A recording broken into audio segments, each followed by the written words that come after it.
गोविंदगढ़ थाना क्षेत्र के गांव जहानपुर में जमीन को लेकर विवाद में दो पक्षों में खूनी संघर्ष हो गया, जिसमें धर्म विशेष एवं दलित परिवार के लोग घायल हो गए, जिन्हें सामुदायिक स्वास्थ्य केंद्र गोविंदगढ़ ले जाया गया। वहां से एक को अलवर जिला अस्पताल में रेफर कर दिया गया है। इस झगड़े में दलित पक्ष और मेव समुदाय के निवासी जहानपुर घायल हुए हैं। मौके पर अभी पुलिस तैनात है। पूर्व में भी दिसंबर 2023 माह में इसी भूमि को लेकर विवाद हुआ था। तब तत्कालीन एसडीएम सुरेंद्र प्रसाद के द्वारा भूमि की पैमाइश कर निशानदेही की गई थी, लेकिन एक पक्ष के द्वारा दोबारा पैमाइश करने की मांग की जा रही थी। खेत जोतने को लेकर यह विवाद हो गया। घटना की जानकारी मिलने पर भाजपा नेता जय आहूजा गोविंदगढ़ सामुदायिक स्वास्थ्य केंद्र पहुंचे और घायलों से मिले। भाजपा नेता जय आहूजा ने कहा कि जहानपुर गांव गोविंदगढ़ थाना क्षेत्र में आता है। जहानपुर गांव में पहले भी दलित समाज के लोगों पर उत्पीड़न जारी था और उसी समय भी तत्कालीन एसडीएम सुरेंद्र प्रसाद ने जमीन की पैमाइश की कार्रवाई की गई थी। डायना का बास जो कि डीग जिले के क्षेत्र में आता है, वहां एक मदरसा है जहां पर अवैध गतिविधियों से लिप्त लोग हैं। जब यह लोग खेतों को जोतने जाते हैं तो इन्हें धमकी दी जाती है, मारपीट की जाती है। आज सैकड़ों की तादाद में मदरसे से निकलकर मेव समाज के लोगों ने उनके साथ में मारपीट की है। खेमचंद के पैर में फरसी से मारा है और उनके पिता व पत्नी भी घायल है। यह उत्पीड़न की घटनाएं मेवात में हो रही है। यह गलतफहमी अब इनकी दूर हो जाएगी। अब बीजेपी का राज आ गया है। यहाँ हिंदू मुसलमान देखकर नहीं बल्कि कानून देखकर कार्रवाई होगी। पिछली सरकार की तरह पक्षपात नहीं किया जाएगा। जो भी दोषी होगा उसे दंड दिया जाएगा। घटना ये घटी है सर कि हम जो है यहाँ अपने घर पर और जहाँ पर मस्जिद बना हुआ है वहाँ पर थे और तकरीबन 7 बजे का टाइम था जी।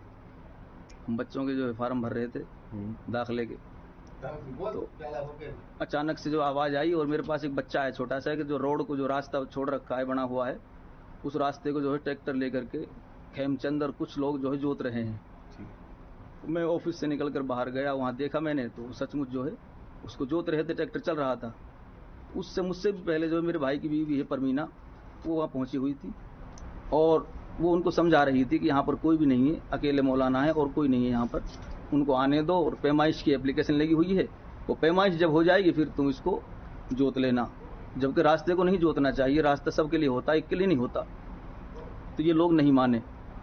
उसमें खेमचंद ने सबसे पहले वार किया। इतने में पहुंचा भी नहीं वहाँ पर, तो हमारे जो भाई की बीवी थी वो मुझे वहाँ पर गिरी पड़ी मिली थी। उसके सर में बहुत ज़्यादा चोट है और उसके कान के अंदर चोट है। उसने खून की पलटी की है। उसके बाद बहुत बच्चे वहाँ जब आवाज़ होती है तो आ जाते हैं। मदरसे के छोटे छोटे बच्चे थे, लड़कियाँ थी, वो वहाँ आई तो उनको गिर पत्थर मारे, उनको भी चोट है। कई बच्चों को चोट है, लड़कियों को चोट है, जो नाबालिग बच्चियाँ हैं। तो मैं जब वहाँ पर जब पहुँचा तो मैंने भी उनको समझाया। ये लोग मेरी वीडियो बनाने लगे, तो बहरहाल मैं वहाँ से वापस आया, इतने में बीच बचाव हो गया और ये लोग उधर चले गए। फिर मैंने 100 नंबर पर फ़ोन करा तो 100 नंबर वालों ने कहा कि हम अभी आते हैं। उसके बाद पुलिस आ गई है जो है, और इन लोगों ने जबरन उस रास्ते को जोतना चाहा। मैंने इनसे मना किया कि रास्ते को मत जोतो, अपने खेत खूब जोतो लेकिन रास्ता नहीं जोतो। और जबकि इस रास्ते के पक्ष में सबको मालूम भी है कि डिग्री भी हो चुका है और इसको तकरीबन 2014 में हमने रास्ता दिया था। उसके बाद पक्का रास्ता बना हुआ है, उसको जोतने में लगे। 1-2 हलावा उसमें 1-2 मरतबा ट्रैक्टर को घुमाया उसमें। उसके बाद जब इनको गिर गई है, चोट लग गई है, खून निकलने लगे हैं, फिर वहाँ से ये जो है फरार हो गए हैं, भाग गए। मामला दर्ज हो गया? हाँ, मामला दर्ज करा रहे हैं, अभी दर्ज हुआ नहीं है। हम खेत जोतने के लिए गए थे तो वहाँ पे हमको खेत जोतने नहीं दिया। और किसने नहीं जोतने दिया? वे मुबीन मौलाना, और उन्होंने मदरसे में काफ़ी सारे लोग इकट्ठे कर रखे थे। जैसे भी हम गए थे ट्रैक्टर वाले को लेके, तो उन्होंने हमारे से अचानक इतने सारे लोग थे कि हमला बोल दिया और हम 3-4 लोग थे और जो पकड़ के सबने मारे हैं। वो काफ़ी सारे लोग थे वहाँ के। ट्रैक्टर आपका था किराए का? नहीं, वो किराए का ट्रैक्टर था, वो बुलाया था हमने। जो खेत जोत रहे थे कितना है वो?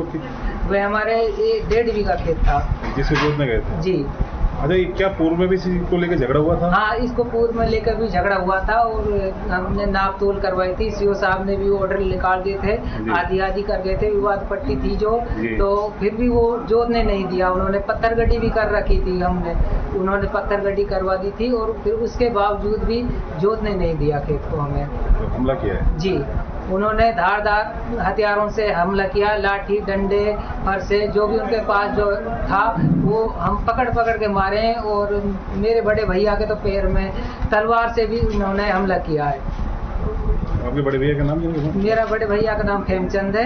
अच्छा, उनके पाँव में चोट लगी है? जी, उनके पाँव में चोट लगी है। जहानपुर गांव गोविंदगढ़ थाना एरिया में आता है। जहानपुर गांव में दलित समाज के लोगों पे पहले भी लगातार उत्पीड़न जारी था और उस समय भी रास्ते को दबा करके इनको खेतों में मारपीट की घटना इनके साथ हुई थी। मैंने तत्कालीन एसडीएम सुरेंद्र कुमार जी को कहकर के पूरी जमीन की पैमाइश कराई थी और इनके विरुद्ध जो भी कार्रवाई, विधिक कार्रवाई और क्रिमिनल एफआईआर में जो कार्रवाई संभव थी उसको पूरा करवाने का प्रयास भी किया। पर डायना का बास गांव नगर की सीमा में आता है, डीग जिले में।